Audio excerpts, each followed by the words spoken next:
बिस्मिल्लाहिर्रहमानिर्रहीम।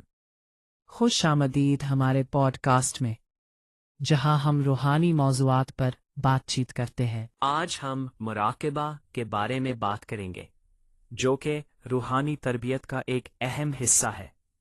तो क्या आपने कभी मुराक़बा करने की कोशिश की है? जी हाँ, मुराकबा का मतलब है अल्लाह के फैज़ का इंतज़ार करना। यह एक बहुत ही अमीक और मानी खेज अमल है। बिल्कुल। तो आइए शुरू करते हैं मुराक़बा के तरीके से। सबसे पहले वुज़ू करें। हाँ, और फिर खुशबू लगाए अगर मुमकिन हो। फिर आपको तन्हाई में बैठने की ज़रूरत है, क़िबला की तरफ। क्या आपने कभी इस मकाम पर बैठकर मुराक़बा किया है? जी हाँ, और आंखें बंद करके दिल को अल्लाह की तरफ मुतवज्जो करना बहुत अहम है। ये ही तो असले मुराक़बा है, दिल और दिमाग को दुनियावी ख्यालात से खाली करना। अब मुराकबा के लुग़वी मानी की बात करते हैं। ये अरबी लफ्ज़ रकब से निकला है, जिसका मतलब है निगहबानी करना। और इस्तिलाही मानी में ये अल्लाह की तरफ दिल को मुतवज्जो करना है, जैसे कि अल्लाह की रहमत और नूर आपके दिल पर नाजिल हो रहा है। बिल्कुल, ये तो एहसान की अमली सूरत है। जैसे कि हदीस में आता है, एहसान ये है कि तुम अल्लाह की इबादत इस तरह करो गोया तुम उसे देख रहे हो।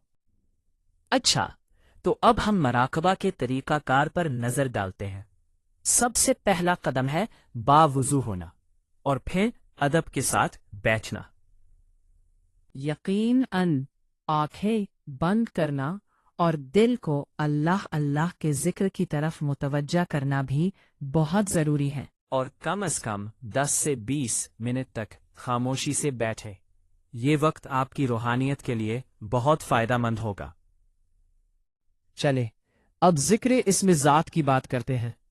ये सबसे आला जिक्र समझा जाता है। बिल्कुल, दिल में अल्लाह का तसव्वुर करे और सांस के साथ अल्लाह अल्लाह पढ़े। और याद रखें, ये जिक्र कल्बी कहलाता है, जिसमें ज़बान की हरकत नहीं होनी चाहिए। अब हम नफ़ी व इस्बात के जिक्र की तरफ आते हैं।